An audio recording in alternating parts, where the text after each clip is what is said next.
That night, the garage door screeched shut and locked. I lay curled on a deflated mattress, surrounded by the stench of gasoline and hot metal. He kicked my ribs, spitting each word, "No more room in this house for you." Tomorrow, my bedroom would become a vanity room for my half-sister, 28 years old, working nights in Flagstaff, Arizona, and they'd just stolen my bed. The concrete floor pressed cold through the thin foam, and somewhere in the dark, something scurried across rusted tools. This was my new home. My name is Marley Quinn, and I should have seen this coming.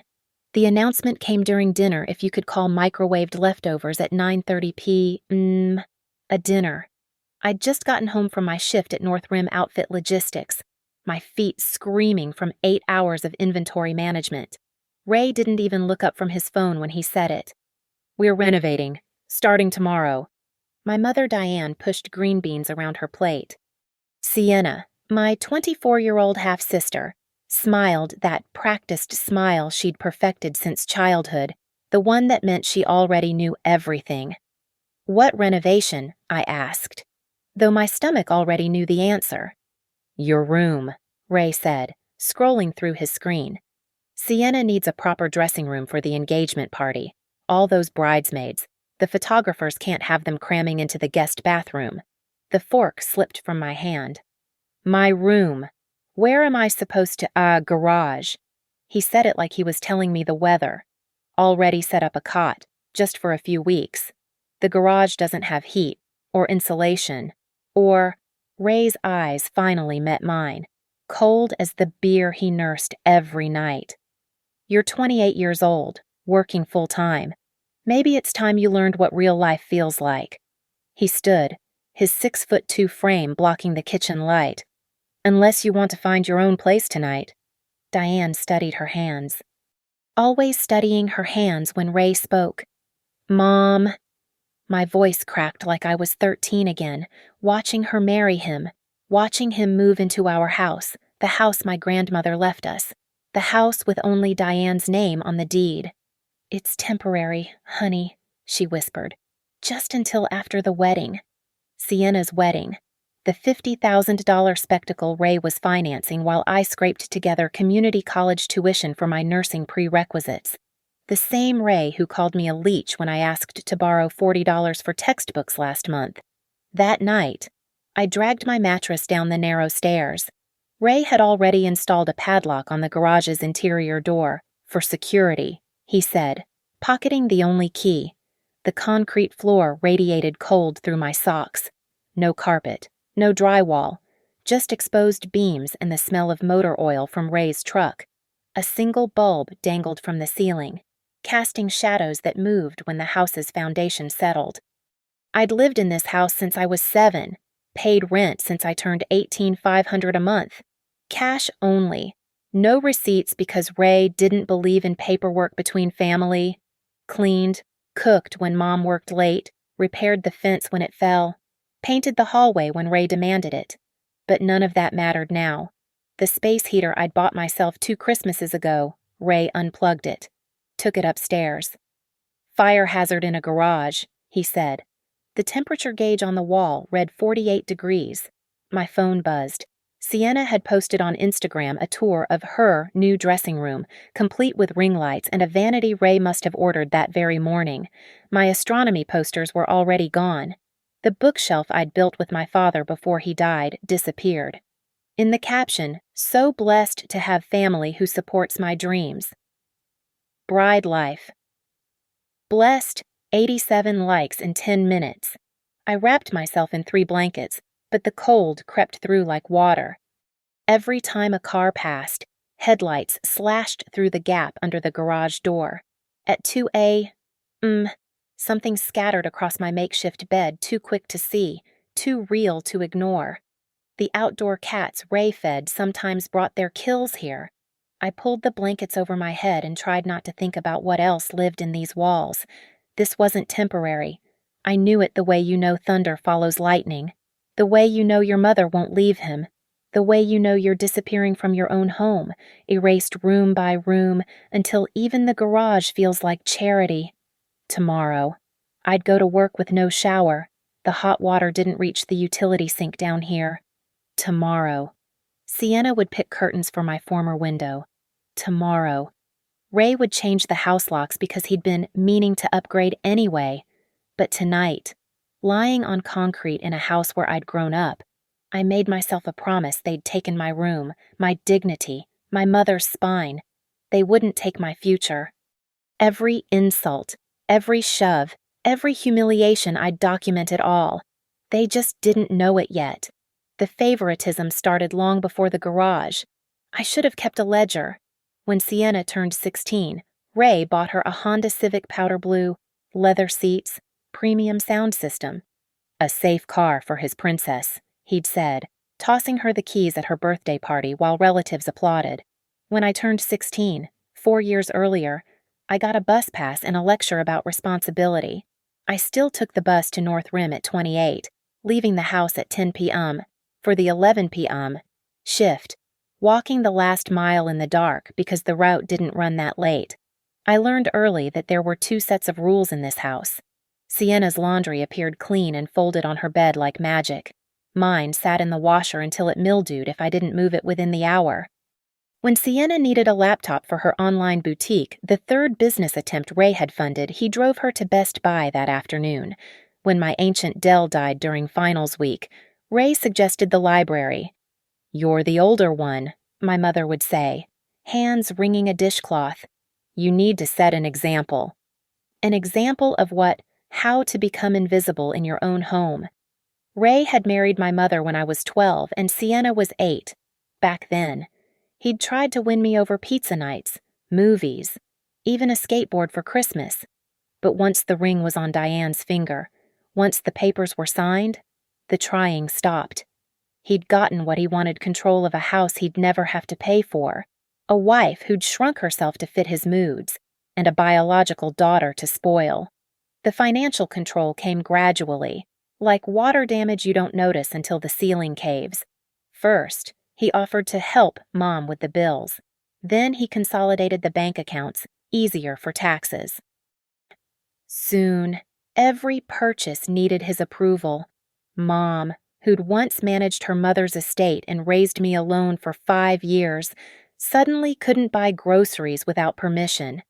"Where's the receipt for the milk?" he'd demand, studying the grocery tape like evidence. But Sienna's $200 highlighting treatment, whatever makes my girl happy. The house, my grandmother's house, the one she'd left to Mom and me, became Ray's kingdom. He installed locks on the interior doors, keeping the keys. He changed the Wi-Fi password monthly, only giving it to those who'd earned it. He read my mail, claiming anything that came to his house was his business. When I got accepted to the nursing program at Coconino Community College, he opened the letter first, then left it crumpled on my bed with a note. "Hope you're not expecting us to pay." I wasn't. I never did. Every textbook, every uniform, every fee came from my overnight shifts at North Rim, sorting packages while my body screamed for sleep. 60 hours a week during summer, 40 during school terms. My grades suffered. Ray noticed. "Maybe college isn't for everyone," he'd say at dinner, loud enough for his poker buddies to hear. "Sienna's got natural business sense, doesn't need a degree to succeed." Sienna's natural business sense had burned through a jewelry-making venture, a essential oils pyramid scheme, and now an online boutique that mainly sold things from her own closet. Each failure met with Ray's wallet opening wider. Learning experiences, he called them. My B+ in anatomy and physiology. Disappointing. The microaggressions accumulated like garage dust. My friends stopped coming over after Ray interrogated them at the door. "What do your parents do? How long have you known Marley? You're not planning to stay late, are you?" Eventually, I stopped inviting anyone. Easier than explaining why my stepfather acted like a prison warden. When I dated Marcus for 6 months, Ray made his life hell calling him that boy, making him wait outside, accidentally blocking his car with the truck. Marcus tried to stick it out, but nobody could blame him for leaving. "It's like your family doesn't want you to be happy," he'd said. Not family. Ray. 3 months ago, I'd made the mistake of standing up to him, Sienna had used my nursing school money, $500 hidden in my closet for next semester's books for concert tickets. I thought it was house money, she'd claimed, though it was in an envelope marked tuition in my underwear drawer. She made a mistake, Ray had said. Family forgives family. Then forgive me for wanting my money back. The slap came so fast I didn't see it, just felt the heat spread across my cheek. Mom gasped. Sienna smirked, and Ray leaned in close, breath sour with beer. This is my house, my rules. Don't like it. There's the door. But it wasn't his house. Never had been. And now, shivering in the garage while my room became a shrine to Sienna's wedding, I finally understood he knew it too. That's why he worked so hard to make me disappear. The concrete floor pressed against my spine, cold seeping through the thin mattress. Somewhere above, Sienna's TV played reality shows until 3 a.m. Mom's slippers shuffled past the garage door, paused, then continued. They all knew I was down here. They all chose to leave me. The night it happened, I came home at 1:45 a.m., bones aching from lifting boxes marked fragile that nobody treated carefully. The garage door protested as I heaved it up manually. Ray had disabled the automatic opener on my side. Security risk, he'd said. I'd been sleeping in the garage for 6 days. 6 nights of concrete cold, of scurrying sounds, of breathing exhaust fumes from Ray's truck warming up at 5 a.m. The utility sink's glacier water had become my shower. My work uniforms hung from exposed nails, collecting dust and spider webs. The side door creaked as I slipped inside. I just needed to use the real bathroom, brush my teeth with warm water, maybe grab the forgotten phone charger from what used to be my room. Ray stood in the kitchen, illuminated by the refrigerator light, waiting.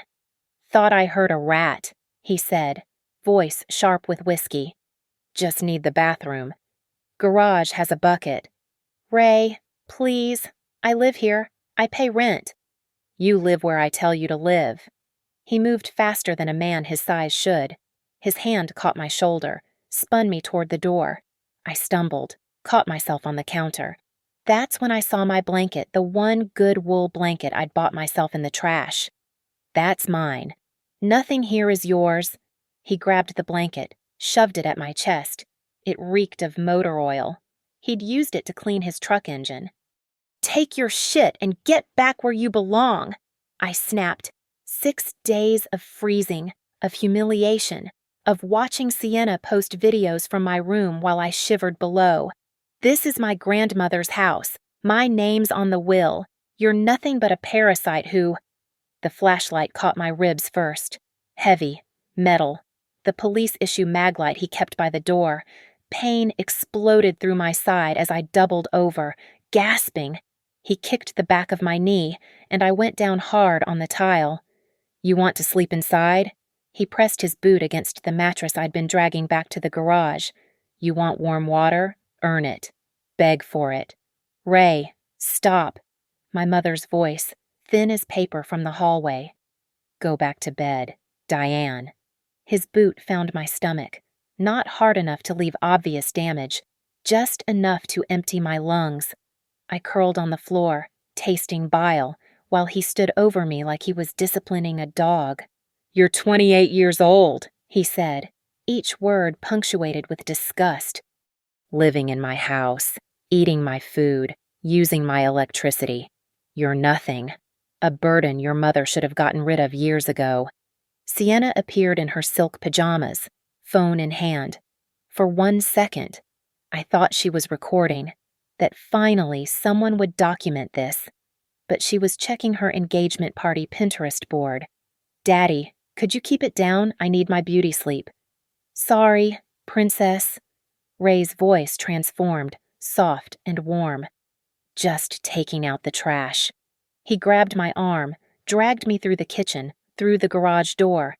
The concrete scraped my palms as he threw me down beside the mattress. The flashlight clattered beside me. You come inside again without permission. I call the cops. Tell them we've got a trespasser. Who do you think they'll believe?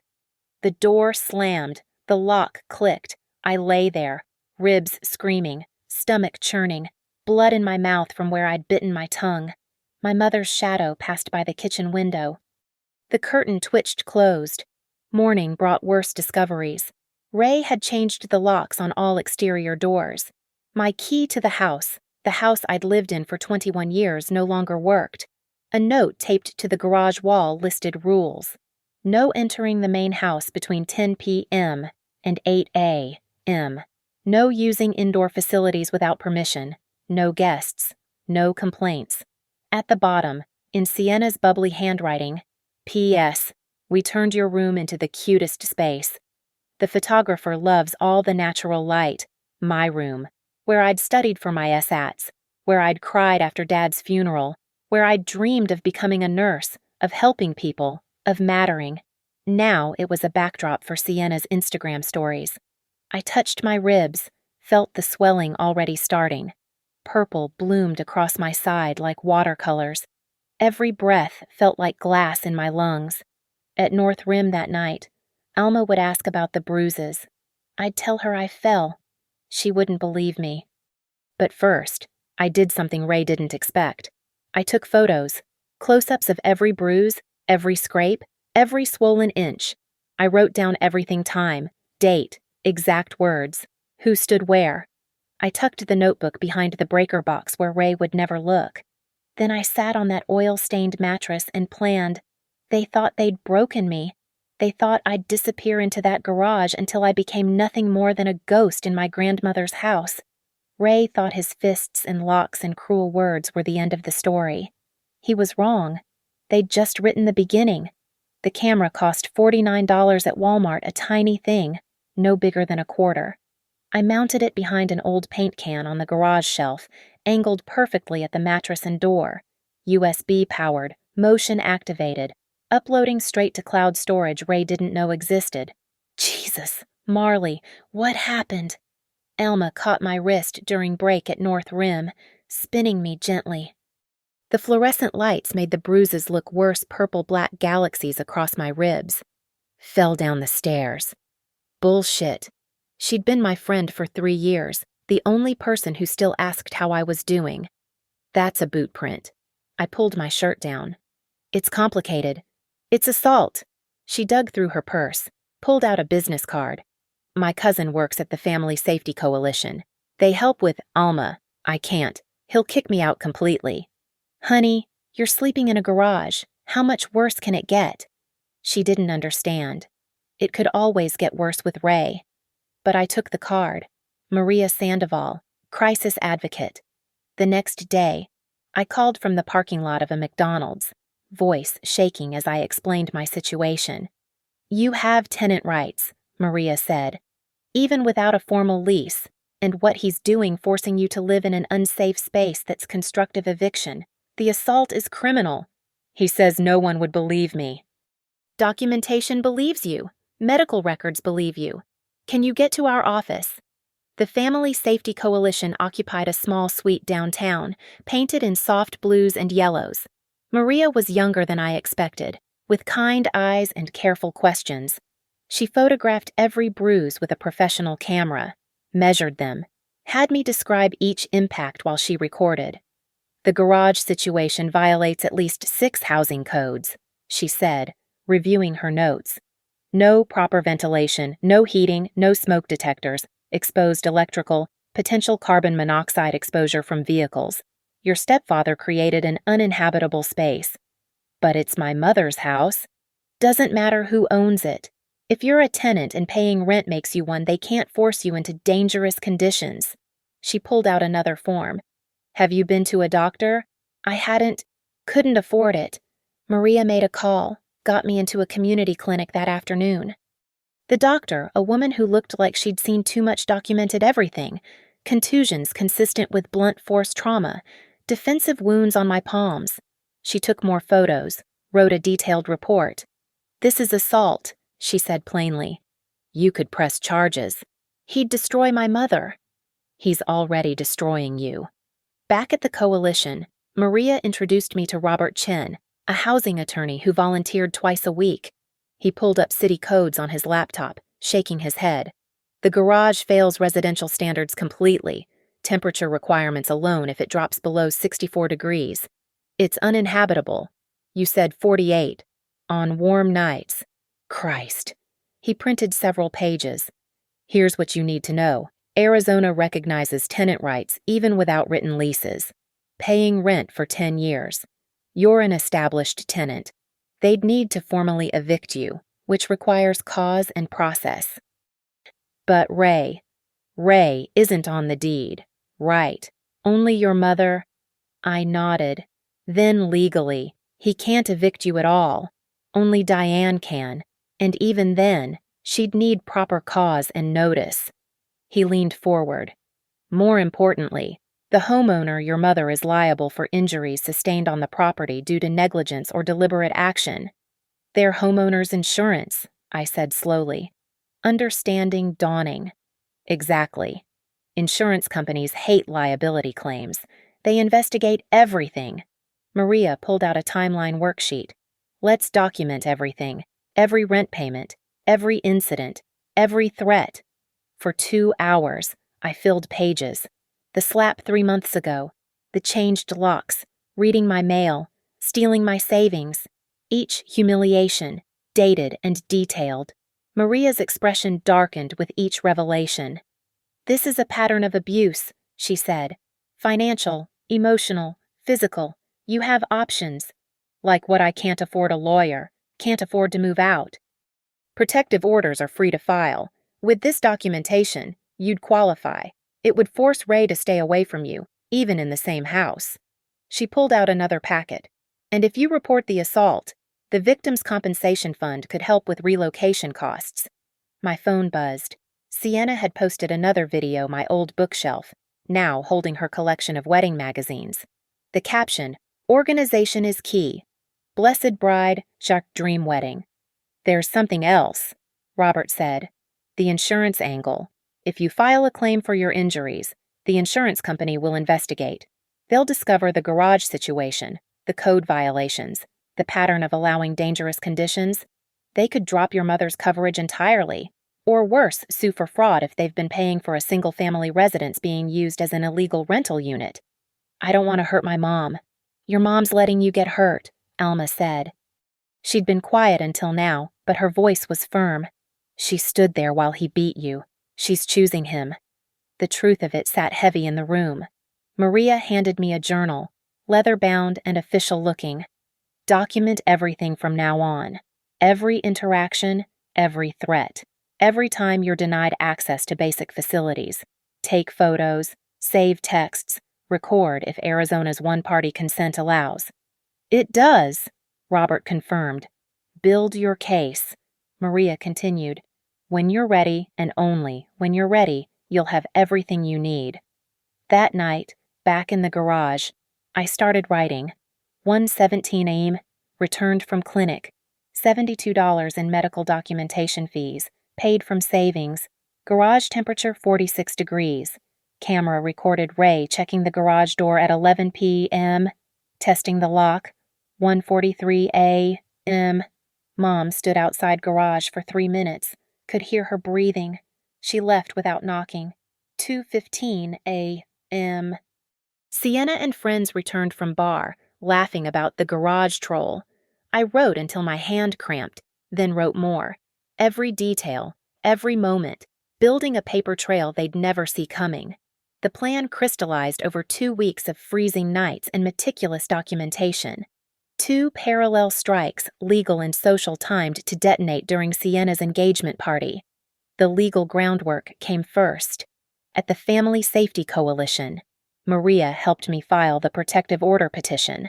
23 pages of evidence, photographs of bruises in various stages of healing.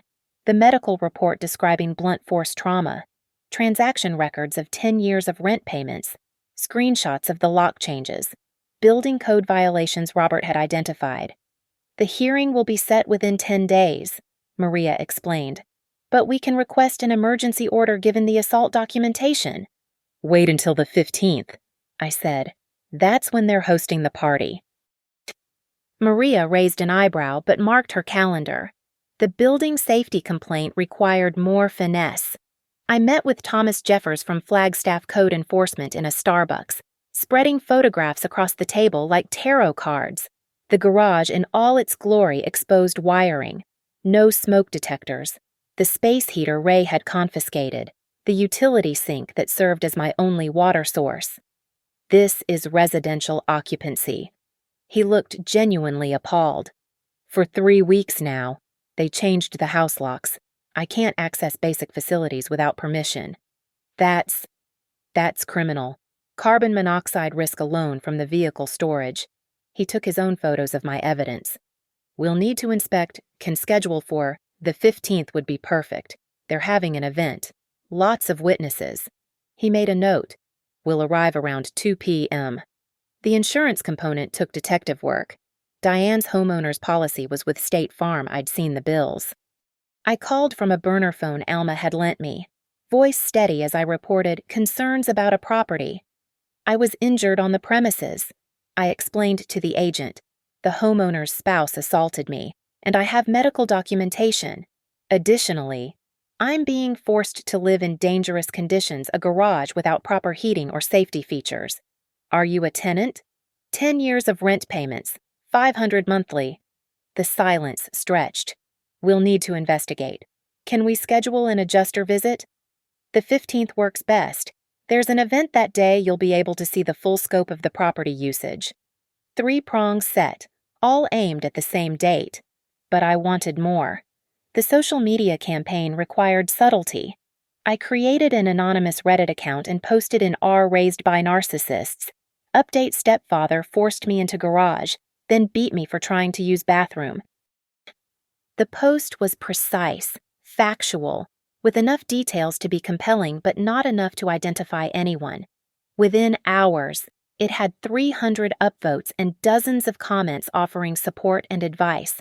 Someone cross-posted to RR Legal Advice, then R Insane Parents. The momentum built organically. I didn't name names, didn't share location beyond Arizona, but I uploaded the bruise photos, the garage images, the timeline. The internet's fury was swift and validating. This is abuse, one commenter wrote. Document everything and press charges. Check your local tenant rights. Another advised. Even without a lease, you have protections. Your mother is complicit. Someone else observed. She's choosing him over your safety. That one stung because it was true. On local Facebook groups, I posted variations. Resource question. What are tenant rights when forced to live in a garage? And building code violation question.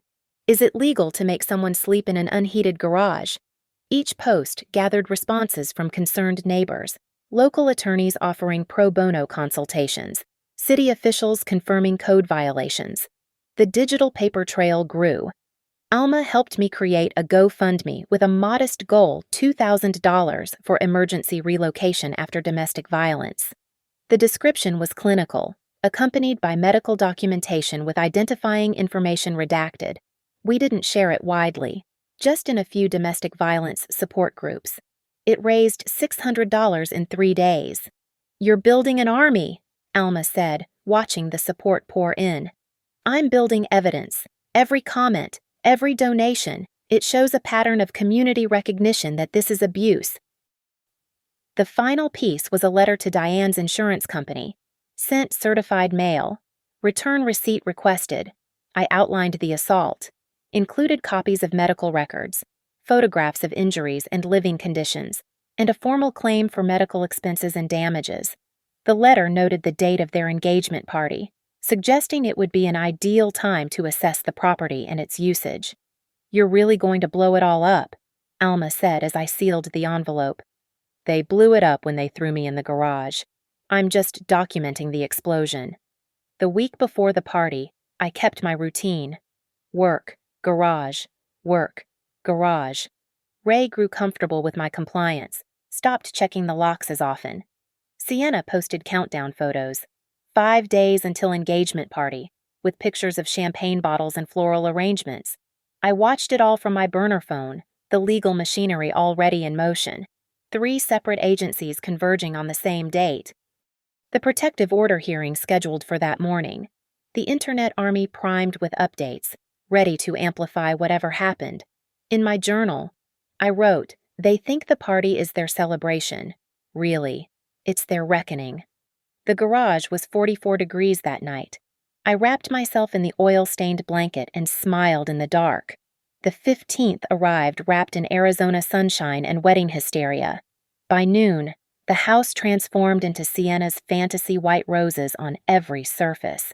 Gold balloons spelling engaged, catering vans blocking the driveway. Ray strutted around directing vendors, playing Lord of the Manor in a house he'd never paid a dime for. I watched from the garage's side window as guests arrived, relatives who hadn't visited in years, Ray's poker buddies and their wives, Sienna's sorority sisters squealing over her ring. 3 carats Ray had bragged cost more than my entire year's tuition. At 1:45 p.m., I changed into my only clean outfit. Not for the party I wasn't invited, but for what came next. The first official vehicle arrived at 2:07 p.m. Thomas Jeffers from Code Enforcement, clipboard in hand, accompanied by a fire marshal. They parked behind the catering van, their city badges gleaming. "What the hell?" Ray's voice carried across the yard as he confronted them at the front door. "Building safety inspection," Jeffers announced, loud enough for arriving guests to hear. "We received a complaint about illegal residential occupancy in a garage. This is private property. We're having a party. Sir, we have authority to inspect reported safety violations." The fire marshal was already walking toward the garage. "Is someone living in there?" Diane appeared in her party dress, face pale. "What's happening?" "Ma'am, are you the homeowner?" "Yes, but we need to inspect the garage immediately." The second vehicle arrived as they opened the garage, a Ford Focus with State Farm Insurance decals. The adjuster, a middle-aged woman with steel-gray hair, approached with a tablet and camera. "Mrs. Bolton, I'm Sandra Williams from State Farm. We received an injury claim related to an assault on your property." Diane's hands flew to her throat. "What claim?" "Additionally, we need to verify the property usage for your policy compliance." By now, guests had noticed the commotion. Sienna emerged in her engagement dress, a $2,000 confection of lace and tulle, her face shifting from confusion to fury. "Daddy, what's going on?" Ray ignored her, following the inspectors into the garage. I stayed visible but silent near the side fence, documenting everything on my phone. "Jesus Christ," the fire marshal said, surveying my living space. "This is completely illegal. No ventilation, no heating, no smoke detectors, exposed wiring. This is a death trap." Jeffers was taking photographs. "Who's living here?" "The homeowner's daughter," I said, stepping forward. "For 3 weeks now." "You're forcing your daughter to live in here." The fire marshal's disgust was palpable. "She's 28. Ray started. Age doesn't matter. This violates every habitability code." Jeffers turned to Diane. "Ma'am, this is criminal endangerment, carbon monoxide risk, fire hazard, hypothermia conditions. You could be charged with negligent abuse." The insurance adjuster was taking her own photos. "Mrs. Bolton, your policy covers a single-family residence. Using the garage as an illegal rental unit voids your coverage. And this injury claim," she held up her tablet showing my medical records. "An assault by your spouse on a tenant could result in significant liability." "She's not a tenant," Ray shouted. "She's family. Who pays $500 monthly rent," I said calmly, producing 10 years of bank statements. "Here are the records." The third vehicle arrived with lights flashing, 2 police officers, one holding papers. "Raymond Bolton." The lead officer approached. "What now?" "We're here to serve an emergency protective order. You're required to maintain 50 feet distance from Marley Quinn immediately." "This is my house." "The house is owned by Diane Quinn Bolton," the officer corrected, reading the property records. "You'll need to leave the premises now, sir." The party had completely stopped. Guests gathered in clusters, whispering, phones out recording. Sienna's makeup ran in black streams as she shrieked at me. "You're ruining everything. This is my day. Your day." I kept my voice level. You mean the party funded by the money Ray saved by forcing me to live in a garage? The fire marshal emerged with a red tag. This structure is condemned for residential occupancy, effective immediately. He turned to Diane. The resident must be provided appropriate housing immediately, or you'll face criminal charges. Sandra Williams from State Farm pulled Diane aside. Your policy is under review. The illegal rental, code violations, and assault claim we're looking at potential coverage cancellation and a liability investigation. Please, Diane whispered. The party should be your least concern. The adjuster replied. Ray tried to push past the officers toward me. You little bitch. They caught him instantly, one officer's hand on his weapon. Sir, you're violating the protective order. Step back or we'll arrest you. This is entrapment. She planned this, what I planned, I said loudly enough for everyone to hear, was to be treated like a human being in my grandmother's house. What you planned was to erase me. The code enforcement team posted bright orange violation notices on the garage. The insurance adjuster continued photographing, interviewing guests who'd witnessed Ray's behavior. The police escorted Ray to his truck, informing him he had 10 minutes to gather essentials before the protective order took full effect. Sienna wailed to anyone listening. She's jealous. She's always been jealous. Of what? I asked. Living in a room while your sister freezes in a garage of a father who beats anyone who threatens his control. The guests had gone silent. Relatives who'd ignored my absence for 3 weeks suddenly couldn't meet my eyes. Ray's poker buddies shifted uncomfortably. The caterers began quietly packing up.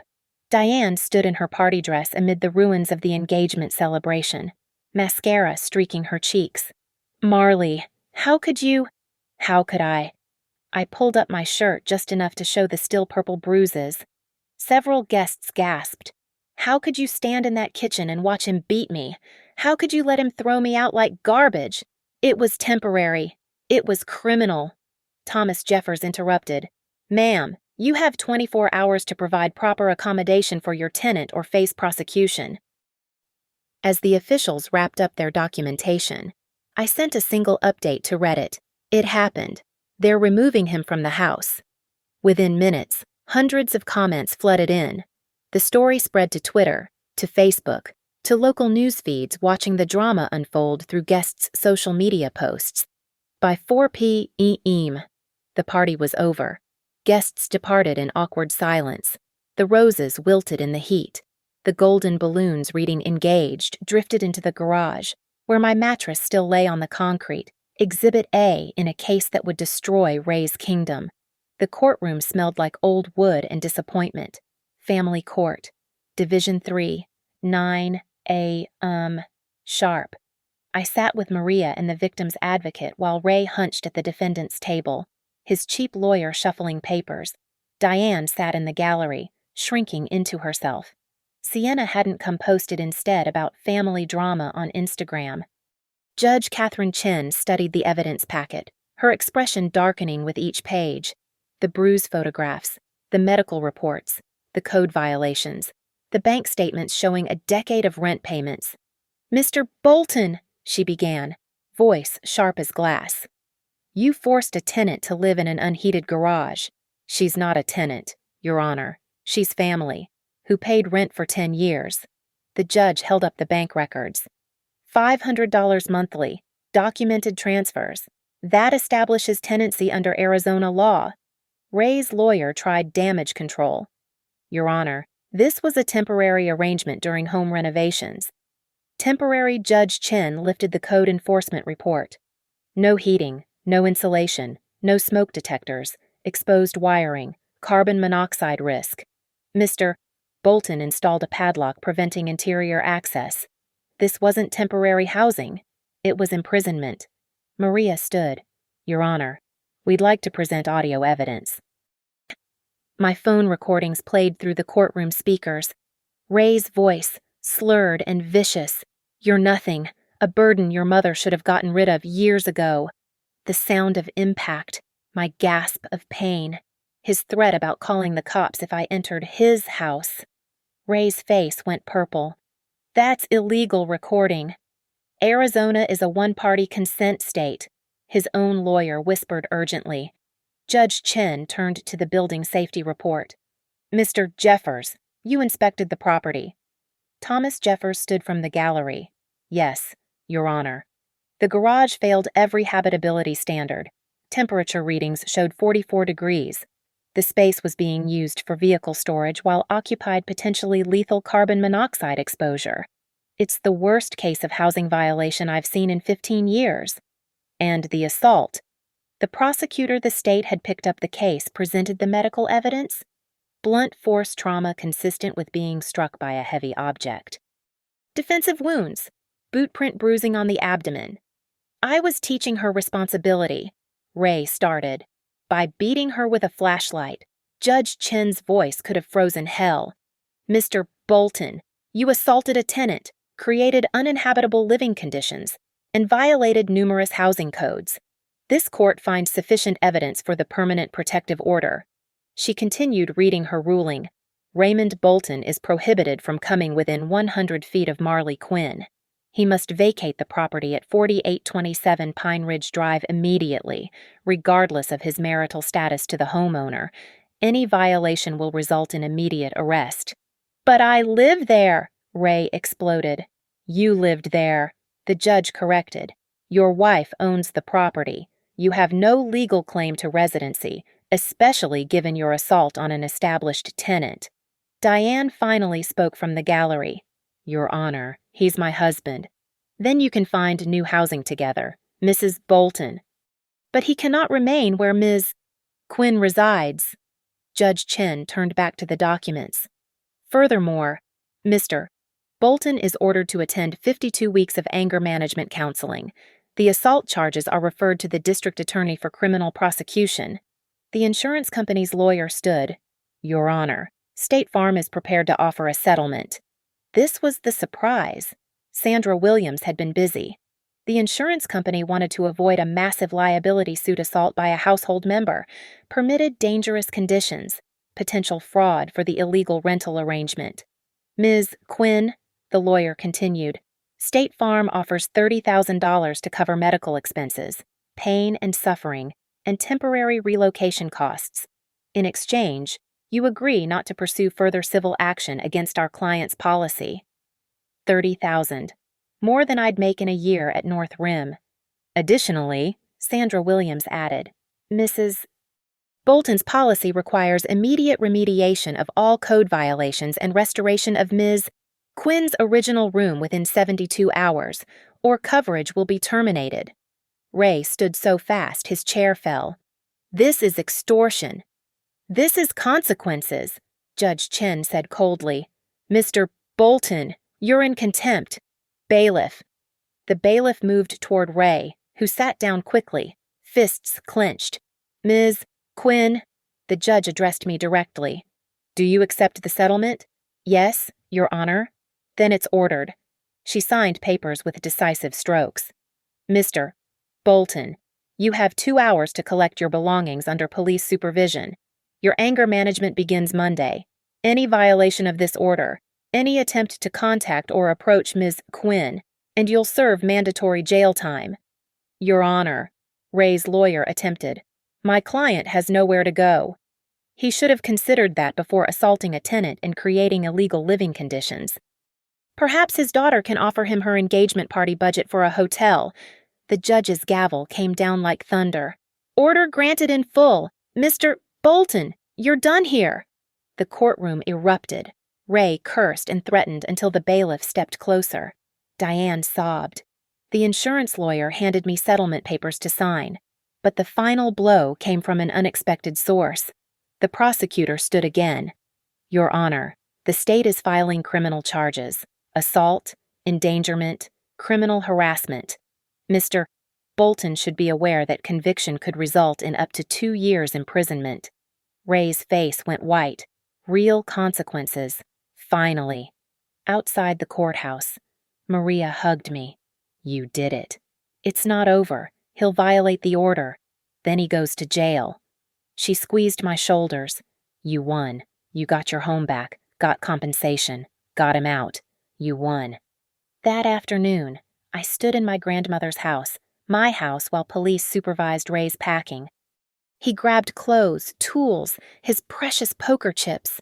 Diane followed him, weeping, begging him to fix this. Fix it, he snarled at her. Your daughter destroyed everything. You destroyed yourself, I said from the doorway. I just documented it. He lunged toward me. The officer's hand went to his weapon. Sir, that's your one warning. Sienna arrived as they escorted Ray out, shrieking about her wedding, her party, her reputation. My wedding is ruined. Everyone's talking about it online. Good, I said simply. Maybe they'll talk about why you stood by while your father beat your sister. The settlement check would clear in 5 days. The locks were changed that evening with only my name on the new keys. The garage's orange, condemned notice fluttered in the breeze like a victory flag.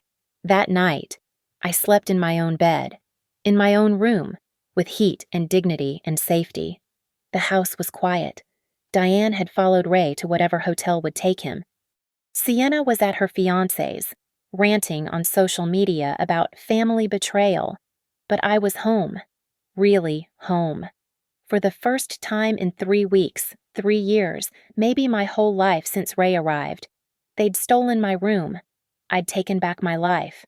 The afternoon after court, the house stood empty except for me. Diane had texted that she was staying with Ray at a Motel 6 off Route 89, begging me to reconsider this cruelty. Sienna posted vague quotes about toxic people and knowing your worth without a trace of irony. The locksmith arrived at 4 p.m., a woman named Hannah with tired eyes and steady hands. She'd seen this before. She said, changing locks after domestic violence cases. You want the premium deadbolts? She asked, drilling out Ray's old hardware. Everything premium, whatever keeps him out. She installed new locks on every door front, back, garage side entrance. Even the garden shed Ray had used for his poker games. 6 sets of keys, all mine. The metallic click of each new lock sliding home sounded like freedom. While Hannah worked, the restoration crew arrived. The insurance company wasn't playing. They wanted the code violations resolved immediately. Workers hauled my mattress from the garage, replaced it with proper shelving. An electrician installed new smoke detectors, carbon monoxide monitors, proper ventilation. The space that had been my prison transformed back into an ordinary garage. My old room, Sienna's dressing room, required more work. Her vanity, the ring lights, the full-length mirrors Ray had installed, everything had to go. Underneath, they found my astronomy posters, crumpled but intact. My bookshelf, shoved behind Sienna's shoe rack. Even my father's old desk, which Ray had claimed he'd thrown away, buried under wedding magazines. By evening, the bones of my room reemerged. Not the same, I was different now, but mine. Hannah handed me the keys on a new ring. All yours. Nobody gets in unless you say so. Nobody gets in, period. She smiled. Good for you. That night, I installed my own security system cameras at every entrance, motion sensors, an app that alerted my phone to any movement. The $30,000 settlement would cover it all, plus nursing school, plus a future that didn't depend on anyone's permission. At 11 p.m., headlights swept across the front window. Ray's truck, idling at the curb. He couldn't come closer. The protective order's 100 feet started at the property line, but he sat there, engine running, trying to intimidate me from a legal distance. I called 911. Raymond Bolton is violating a protective order issued this morning. The police arrived in 12 minutes. I watched from my bedroom window, my bedroom, as they approached Ray's truck, saw him gesturing, arguing, saw them check their computers, confirm the order, saw the moment he realized he'd already violated it by coming this close. They didn't arrest him first violation. He'd claimed confusion about the distance, but they followed his truck away, made sure he understood next time meant jail. Diane came by the next morning while I was getting ready for my shift. She still had her key, but it didn't work. Marley, please, this is extreme. I opened the door but didn't invite her in. You watched him beat me. He was just, you watched. You stood there and watched. Her face crumpled. Where am I supposed to go? With your husband. You chose him every day for 16 years. Don't stop now. This is my house. Yes, I agreed. It is. And when you're ready to come back without him, you're welcome. But Ray Bolton will never set foot in this house again. You can't. I can. The protective order is permanent. The criminal charges are filed. The insurance company has documentation. If you let him back, you lose your coverage, face liability, and possibly criminal charges for aiding violation of a court order. She left sobbing. Sienna tried next, arriving at 2 p.m. with her fiancé, demanding her vanity back. It's at the curb, I told her through the security camera. Better hurry before someone takes it. You're a monster. You've destroyed this family. Ray destroyed this family. You just liked the show when it wasn't your turn. The vanity was gone by 3 p.m. Some college kid hauled it away, probably thrilled with the free furniture.